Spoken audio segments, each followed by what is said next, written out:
میرے عزیزوں، ہمیں نیکیوں کے بارے میں حریص ہونا چاہیے، ہمیں نیکیوں کی طرف جانا چاہیے، تگوداؤ کرنا چاہیے، کیونکہ آج اعمال کا دن ہے، حساب نہیں۔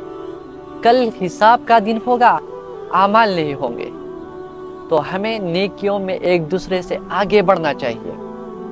قرآن کی آیات ہے وَمَن يَعْمَلْ مِثْقَالَ ذَرَّةٍ خَيْرًا يَرَهُ وَمَن يَعْمَلْ مِثْقَالَ ذَرَّةٍ شَرًّا يَرَهُ، جس کا مفہوم یہ ہے جس نے بھی ذرہ برابر نیکی کی ہوگی وہ اسے دیکھے گا، اور جس نے بھی ذرہ برابر بدی کی ہوگی وہ اسے بھی دیکھے گا۔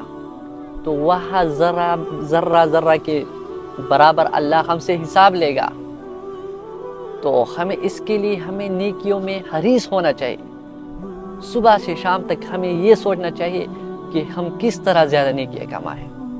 اس طرح اگر ہم اس دنیا میں دیکھیں، اگر کسی جگہ جاب کے لیے اپلائی کرنا ہوتا ہے یا کسی یونیورسٹی میں اسکالرشپ لینا ہوتا ہے، تو اگر وہاں کا مارکس 410 ہوتا ہے اور اگر کوئی 409 بھی لے تو اسے وہاں داخلہ نہیں ملتی، کیونکہ اس کا ایک مارک کم ہے۔ اس طرح اگر برائی ایک ماچس کی تیلی جس کے اوپر ایک چھوٹا سا مسالہ ہوتا ہے وہ سارا جنگل کو جلا سکتا ہے۔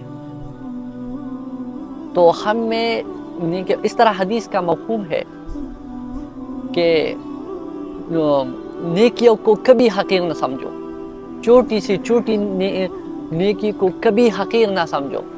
تو ہمیں نیکیوں میں آگے بڑھنا چاہیے۔ اسی طرح میرے عزیزوں، ہر ایک ملک کی کرنسی ہوتی ہے۔ اگر ہم سعودی عرب جانا چاہتے تو ہمیں وہاں جو کرنسی وہ ریال ہے، اگر امریکہ جانا چاہتے تو وہاں کرنسی ڈالر ہے۔ اس طرح اگر ملیشیا کوئی جانا چاہتا ہے تو ملیشیا کی جو کرنسی ہے وہ رنگٹ ہے۔ تو ہم جب وہاں اس ملک میں جائیں گے تو ہم وہاں کی کرنسی استعمال کر سکتے، اپنی کرنسی استعمال نہیں کر سکتے۔ تو اس طرح آخرت کی جو کرنسی ہے وہ ہے نیکیاں، وہ ہے نیک اعمال۔ تو ہم جتنی بھی زیادہ نیکیاں اس دنیا میں کریں گے تو وہاں ہمیں اتنا ہی پیدا ہوگا۔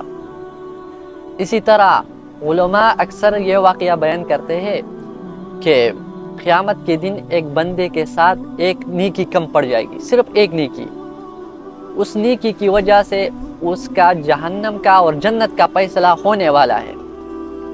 تو وہ اس فکر میں سب سے پہلے اپنے ماں کے پاس جائے گا۔ تو ماں اسے کہے گی کہ مجھے اپنی پڑی ہے، کیونکہ وہاں تو نفسی نفسی ہوگا، انبیاء بھی نفسی نفسی کریں گے۔ تو ماں کہیں گی کہ مجھے اپنی پڑی ہے، آپ کو میں کیا نیکی دے سکتا ہوں۔ اس کے باپ بھی انکار کرے گا، بھائی بھی انکار کریں گے، بہنیں بھی انکار کریں گے۔ تو اس طرح وہ واقعہ اس طرح ہے، بعد میں ایک بندے کے پاس صرف ایک نیکی ہوگی تو وہ اپنا نیکی اسے دے گا، کیونکہ اس نے کہا کہ میرے پاس ایک نیکی ہے تو میں آپ کو دیتا ہوں، میرا تو کچھ بنتا نہیں اس نیکی سے۔ تو اللہ پھر کہے گا کہ آپ مجھ سے زیادہ صحیح بنتے ہو، اور دونوں کو جنت میں داخل کرے گا۔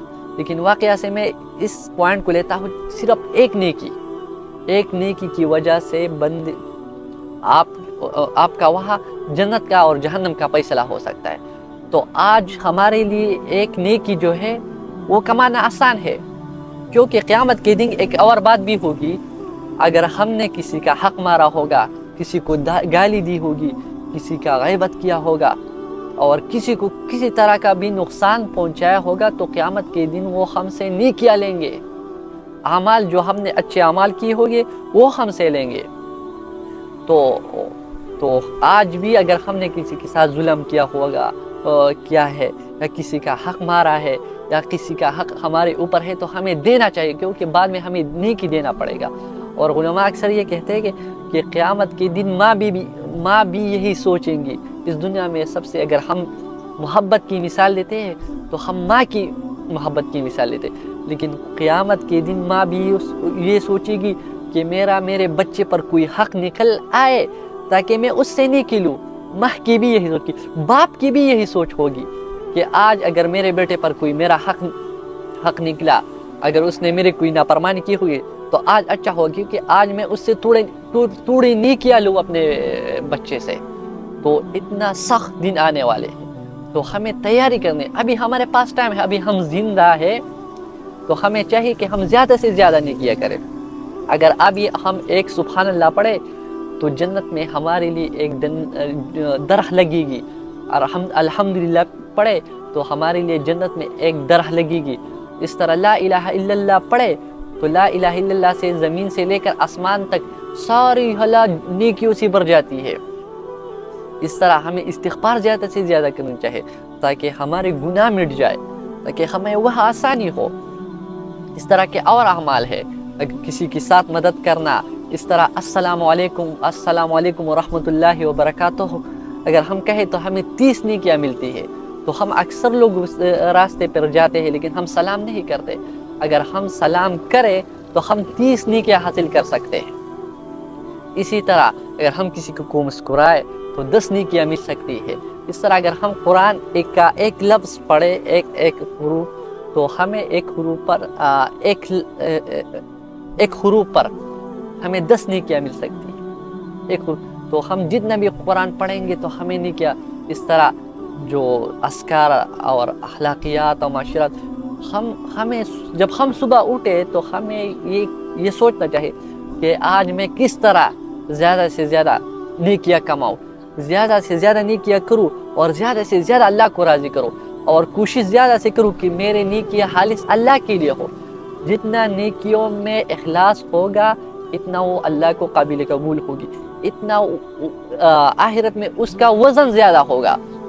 تو ہمیں اخلاص کے ساتھ اس طرح اگر علماء کہتے ہیں، علماء کہ جو نیکیوں کا جو ام النیک جو ماں ہے وہ ہے دعوت اللہ، ام الحسنات، علماء اسے ام الحسنات کہتے ہیں، کیونکہ دعوت ایک زبردست کام ہے، اس سے آپ بہت جلدی نیکیاں کما سکتے ہو۔ کس طرح؟